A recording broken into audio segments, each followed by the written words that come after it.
নমস্কার বন্ধুরা, gardening with অর্চনাতে আপনাদের সবাইকে স্বাগত। আজ আমি চলে এসেছি আরেকটি ভিডিও নিয়ে।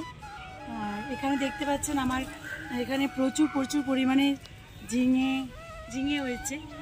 আর যেটুকু আর বর্ষা হবার কথা আর একটু সামান্য বাকি আছে, গাছগুলো কিন্তু এবার নষ্ট হবার মুখে। তো এবার আমি কি করব, যে ফলগুলো দিচ্ছে সেগুলো কিন্তু আমি নামিয়ে ফেলবো। এবছর আমি সেরকমভাবে ভিডিও আপনাদের কাছে দিতে পারিনি, কারণ আমি নিজের অসুস্থতার জন্য বেলোর গিয়েছিলাম। তো আপনারা আমাদেরকে মার্জনা করে দেবেন ভিডিও না আনার জন্য। আজকে আমি আপনাদের সাথে যে ঝিঙেগুলো হয়েছে সেগুলো কেটে নেব। দেখুন বন্ধুরা, এবার অল্প যে কটা ফল আছে আমি আপনাদেরকে দেখাবো। হচ্ছে এগুলো এবার শীতের সবজি বসাবো, সেই জন্য এই সবজিগুলোকে কিন্তু আমাদের কেটে নেওয়া দরকার। আমরা এখন কেটে নেব। দেখুন বন্ধুরা, 3টে ঝিঙে হারভেস্ট করে নিলাম।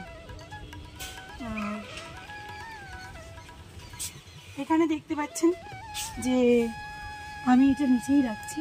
এখানে দেখতে পাচ্ছেন যে ড্রাগন ফল হয়েছে, আর ড্রাগনগুলো সত্যি কথা এখন দেখছি পিকে মতন গেছে। তো দেখুন বন্ধুরা, জাস্ট টুইস্ট করব, এখানে জাস্ট টুইস্ট করে আমি এই ফলটাকে ভেঙে নেব। এই দেখছেন বন্ধুরা, ফলটা জাস্ট টুইস্ট করব। দেখুন বন্ধুরা,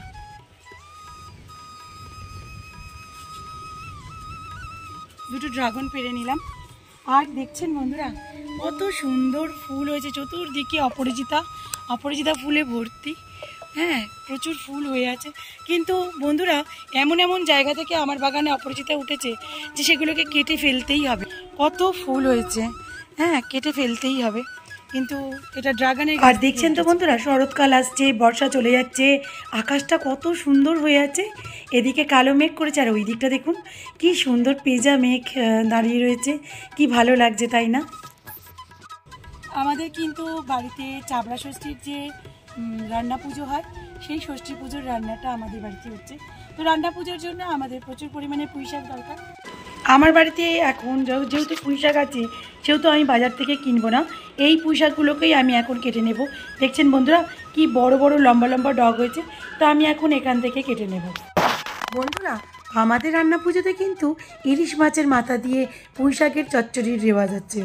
আমরা প্রতি বছরই ইলিশ মাছের মাথা এবং তেলটা দিয়ে এই পুঁই শাক চচ্চড়ি রান্না করি। কিন্তু পুঁই শাক আমি কোনো বছরই আমরা বাইরে থেকে কিনে আনি না।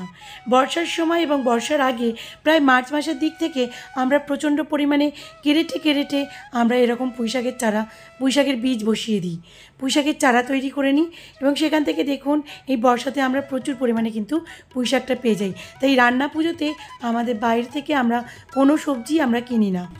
অনেকের একটা ধারণা আছে যে লাল পুঁই শাক খায় না, কিন্তু বন্ধুরা, পুঁই শাকের মধ্যে কী আছে, এটা লাল কালারের পুঁই শাক। অনেক লাল পুঁই শাক খায় না অনেকে বলে, কিন্তু এর মধ্যে কিছুই নেই। পুঁই শাকটা কত দূর চলে গেছে, এই পুঁই শাকটা কত দূর চলে গেছে দেখুন, লাল পুঁই শাক। এটা কিন্তু আমি কেটে নেব।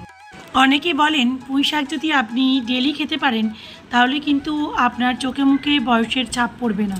পুঁই শাকের এমনই অনেক গুণ আছে।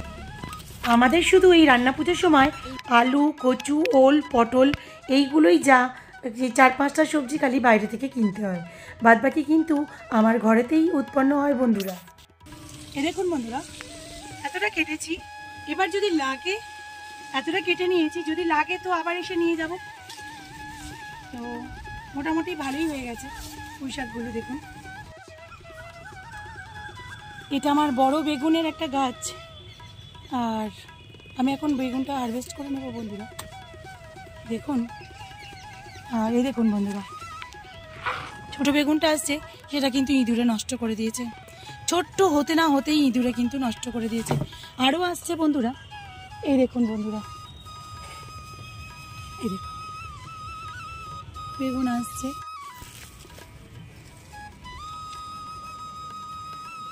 ওমা, ফুল তুলছো কেন?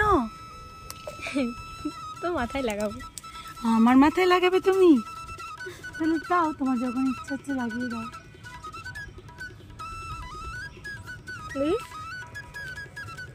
বন্ধুরা আমার মেয়ের দুষ্টুমি দেখলেন, মাথায় কিন্তু ফুল গুজে দিল। একটা ঝিঙে হয়েছে বন্ধুরা এইদিকে, কিন্তু এটা একদিন থাকবে, এটা একদম ছোট ঝিঙে, একদিন থাকবে। তো আমাদের অনেক ঝিঙেই চোখে পড়েনি এর আগের বছরে, ওই জন্য অনেক ঝিঙে পেকে গেছিলো, তো এবারে লক্ষ্য রাখতে হচ্ছে। এখন বর্ষাকাল, শিম কিন্তু বাজারে নেই, কিন্তু আমার একটি গাছ আগের বছর হয়েছিল, তো আমি কাটিনি। আমি জানি শিম গাছ রেখে দিলে কিন্তু হয়, আমি আগেও বলেছি বন্ধুরা। তো সেই শিম গাছে দেখুন বন্ধুরা, এই বর্ষাকাল অনবরত শিম দিয়ে দিচ্ছে, দেখুন অনবরত শিম দিচ্ছে। আজকে সেপ্টেম্বরের 8 তারিখ, দেখুন শিম দিচ্ছে, দেখুন দেখুন হয়েছে। কিছু কিছু গাছ আছে বন্ধুরা যেগুলো সিজন মিটে যাওয়ার পরেও কিন্তু আমি আমার বাগানে রেখে দিই। আমরা চাষিবাসী বলে বোধহয় এগুলো বুঝি বলেই রেখে দিই, অনেকে কেটে নেন। যেমন শিম গাছ আপনারা ভুলেও কাটবেন না, একবার ফল হয়ে যাওয়ার পর কিন্তু আবারও এই গাছেতে ফল আসে। বন্ধুরা এবার আমি আপনাদের দেখাবো আমার কুলি বেগুনের গাছগুলো। বেশ কিছু কুলি বেগুনের গাছ আমি আমার বাগানে করেছিলাম এবং তা থেকে আমি কুলি বেগুন হারভেস্ট করে আপনাদের বহুবার দেখিয়েছি। আমি আজ আপনাদের দেখাচ্ছি যে এখানে দেখুন, এখন বর্ষাকালে প্রচুর পরিমাণে যেমন বেগুন ধরে আছে, তেমন বেগুনের প্রচুর পরিমাণে ফুলও চলে এসেছে। আর এই ফুলগুলোকে আপনারা কীভাবে ফলে কনভার্ট করবেন তো আমি বলেই দিয়েছি কিছু কিছু ভিডিওতে, যে আপনারা কীভাবে করবেন পলিনেশন। আর বন্ধুরা খাবারের কথা তো আপনাদের বলেই দিই, যে আপনারা কি খাবার দিলে অত্যধিক পরিমাণে বেগুন ফলাতে পারবেন। এই যে দেখুন ছোট্ট ছোট্ট বেগুন আসছে, কিন্তু প্রতিটা খেপে কিন্তু কত বেগুন হয়েছে, করুন প্রত্যেকটাতে দেখুন কত সুন্দর বেগুন আসছে। আর এই যে বেগুনগুলো খেতে কিন্তু খুব ভালো। তো অন্য একটা বস্তাতে উঠেছিল, সেই আমি ভেলোর যাওয়ার আগে তাকে আর একটি বস্তাতে শিফট করে দিয়ে যাই। এই দেখুন বন্ধুরা এখানে এসে কিন্তু একটা করলা দিয়েছে, এই দেখুন আর একটা দিয়েছে। তো এই গাছটাকে আমি এখন ওপর দিকে করে দেব, যে বর্ষাকালে কিন্তু বাজারপত্রের দাম বেশি, আর সেক্ষেত্রে আমি সেরকম বাজার আমার বাড়িতেই রয়েছে, যখন আমি বাজার থেকে কিনবো কেন, সেই জন্য আমি ভাবলাম যে আজকে যখন রান্না বিকালবেলা, তাহলে আমি টাটকা কেটে টাটকাই করবো। তো এখানে এই চাচি কুমড়োটা এবার আমি হারভেস্ট করে নেব। চাচি কুমড়োটা একটু কাঁটাটা বেশি, তাই হাতে লাগছিল, আমি সন্তর্পণে ধরে চাচি কুমড়োটা এখন কেটে নেব। এই চাচি কুমড়োটা এই সময়টাতে কাটলেই কিন্তু আপনি টাটকা একদম কচি পাবেন, কোনো দানা থাকে না। এত প্রচণ্ড পরিমাণে বৃষ্টি যে কিছু চাচি কুমড়ো আমার নষ্ট হয়ে গেছে, আর কিছু কিছু চাচি কুমড়ো আবার পড়েছে। দেখুন খুব ছোট্ট চাচি কুমড়ো হয়েছে, বেশ ভালোই লাগছে যে চাচি কুমড়োগুলো।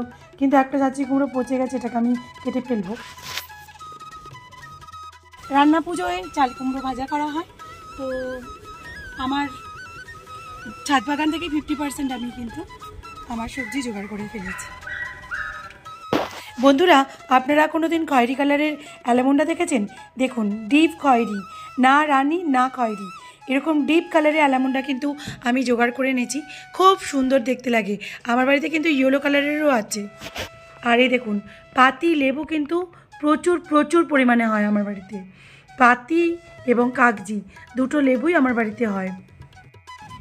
এটাকে চিনতে পারছেন বন্ধুরা? আমি তো আপনাদের বলেছি বিভিন্ন ধরনের পদ্ম লাগানো আমার হবির মধ্যে পড়ে। এই দেখুন বন্ধুরা ওইটা। আর এই পদ্মের টিউবার কিন্তু আপনি অনায়াসে আমার থেকে সংগ্রহ করতে পারেন। ইয়েলো পিওনি থেকে শুরু করে পিঙ্ক ক্লাউড থেকে শুরু করে অনেক পদ্মই আমার কাছে আছে। বন্ধুরা এখন গরমকালে যে ভেন্ডিগুলো বসিয়েছিলাম সেগুলো তো প্রায় শেষের মুখে, গাছগুলো লম্বা হয়ে ফসল দিতে অনেক বড় হয়ে গেছে।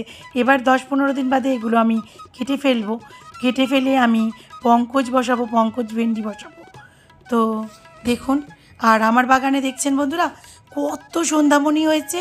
সন্ধ্যামণির বীজ আমি হলুদ রঙের জোগাড় করে এনেছিলাম, এনে আমি দুটো ফেলে দিয়েছিলাম, আর তা থেকেই এখানে অনেকগুলো চারা বেরিয়ে সারা বাগানটা আমার হলুদ করে রেখেছি। যেমন অ্যালামন্ডা ফুল দিচ্ছে তেমন সন্ধ্যামণি। দেখুন আমি জানি না বন্ধুরা এটা কি লেবু, তবে এই লেবুটা হয়েছে এরকম বড় সাইজেরই হয়েছে, কিন্তু আমি বুঝতে পারছি না যে এটা কি লেবু। আমার বাড়িতে অনেক লেবু গাছ, কিন্তু আমি এটা বুঝতেই পারছি না। আপনারা যদি কেউ জানেন তো একটুখানি প্লিজ কমেন্ট করে জানাবেন যে এটা কী লেবু। আমার বাগানে দেখুন বন্ধুরা, আমার বাগানে আমরা, এই ছোট্ট একটা গাছ, একটুখানি গাছ, তাতে দেখুন কত আমড়া দিয়েছে। এখন সন্ধে হতে চললো, আজকে একটু দেরি হয়ে গেছে, কিন্তু দেখুন কত সুন্দর এটা হয়েছে। এটা আমার বাগানের বাড়ির পিছন দিক, তো আমি এখন এটা কেটে নেব।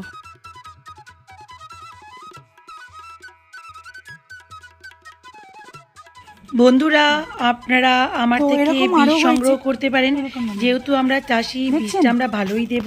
এই দেখুন এখান থেকে নেমেছে, পুরো একদম লম্বা লম্বা হয়েছে। আমি কিচ্ছু বেঁধে দিইনি, দেখুন ফুলটা পর্যন্ত কষেনি এখনো, একদম কিচ্ছু বেঁধে দিইনি, নিজে থেকেই সোজা হয়েছে।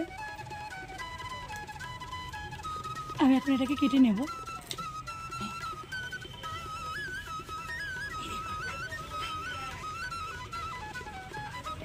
বন্ধুরা, আপনাদের মূল্যবান সময় ব্যয় করে আমার ভিডিওটা দেখার জন্য ধন্যবাদ, এবং পারলে আমাকে সাবস্ক্রাইব করে আমার পাশে থাকুন। আপনাদের একটা লাইক এবং সাবস্ক্রাইব আমাকে নতুন নতুন ভিডিও করতে উৎসাহিত করে। ভালো থাকবেন, সুস্থ থাকবেন, বাই।